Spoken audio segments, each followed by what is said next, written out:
Another story that's trending here locally, a South City favorite is moving after close to 30 years. The beloved Thai restaurant King and I is closing its doors on South Grand this Sunday. But don't worry, it's not going too far.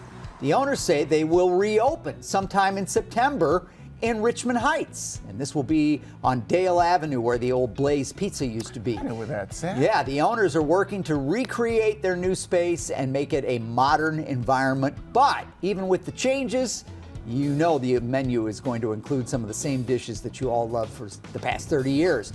An official opening date has not yet been announced.